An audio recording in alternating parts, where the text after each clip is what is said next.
చూస్ country delight, live better. ఇప్పుడే country delight app ని download చేసుకోండి. నమస్తే, వెల్కమ్ టు సుమన్ టీవీ.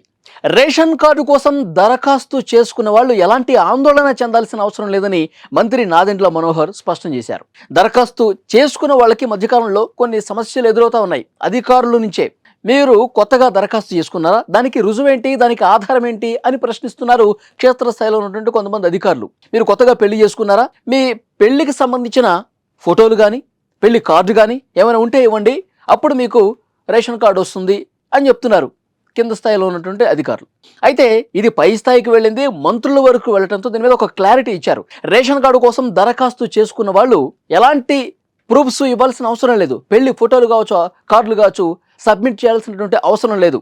మీరు దరఖాస్తు చేసుకుంటే చాలు, 3 వారాల్లోనే 21 రోజుల్లోనే మీ రేషన్ కార్డుకి సంబంధించిన సమస్య పరిష్కారం అవుతుంది. అవసరమైతే క్షేత్రస్థాయిలో ఉన్నటువంటి అధికారులు వాళ్ళ ఇంటికి వెళ్ళి వీళ్ళు అర్హులా కాదా, వీళ్ళు నిజమైన లబ్ధిదారులా కాదా చెక్ చేసుకోవాల్సిన బాధ్యత వాళ్ళది. సో వాళ్ళే నేరుగా మీ ఇళ్లకు వస్తారు, వాళ్ళకి ఏమైనటువంటి అనుమానం ఉంటే కనుక. అంతే తప్పించి మీరు ఎలాంటి ప్రూఫ్స్ ఇవ్వాల్సిన అవసరం లేదు, ఎలాంటి ఆధారాలు సమర్పించాల్సిన అవసరం లేదు.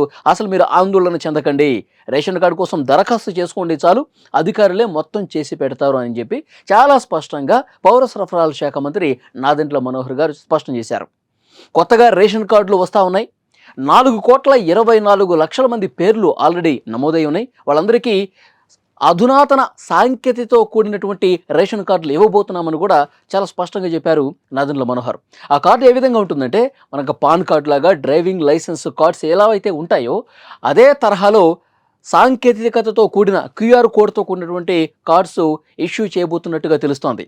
మనం రేషన్ షాప్కి వెళ్ళి ఆ కార్డు ఇస్తే చాలు, వాళ్ళు ఆ QR కోడ్ని స్కాన్ చేస్తారు. ఆ స్కాన్ చేస్తే డీటెయిల్స్ మొత్తం వచ్చేస్తాయి. ఈ రేషన్ కార్డులో ఎంతమంది మెంబర్స్ ఉన్నారు, వీళ్ళ కుటుంబ సభ్యులు ఎంతమంది, ఎన్ని కేజీలు రైస్ ఇవ్వాలి, ఇతర సరుకులు ఏ మేరకు ఇవ్వాలి, అన్నీ కూడా డీటెయిల్స్ వచ్చేస్తాయి. దాని ప్రకారం వాళ్ళకి ఆ రేషన్ సరుకులు అనేవి అందజేస్తారనమాట. సో డెఫినెట్గా ఉన్న సాంకేతికతను జోడించి లబ్ధిదారులకు ఎవరైతే అర్హులు ఉంటారో వాళ్ళందరికీ పూర్తి స్థాయిలో న్యాయం చేస్తాం. జూన్లోనే ఈ కొత్త కార్డులు కూడా జారీ చేస్తామని చెప్పారు. కొత్తగా దరఖాస్తు చేసుకున్న వాళ్ళకి ఎలాంటి భయాలు అవసరం లేదు. రేషన్ షాపులో నేరుగా ఆ కార్డు చూపించి తీసుకున్నటువంటి బాధ్యత ఈ కూటమి ప్రభుత్వం తీసుకుంటుంది. సామాన్యుల వద్దకి సాంకేతికతతో కూడినటువంటి సంక్షేమాన్ని ఈ ప్రభుత్వం అందించబోతోందని చెప్పి నాదెండ్ల మనోహర్ స్పష్టం చేశారు.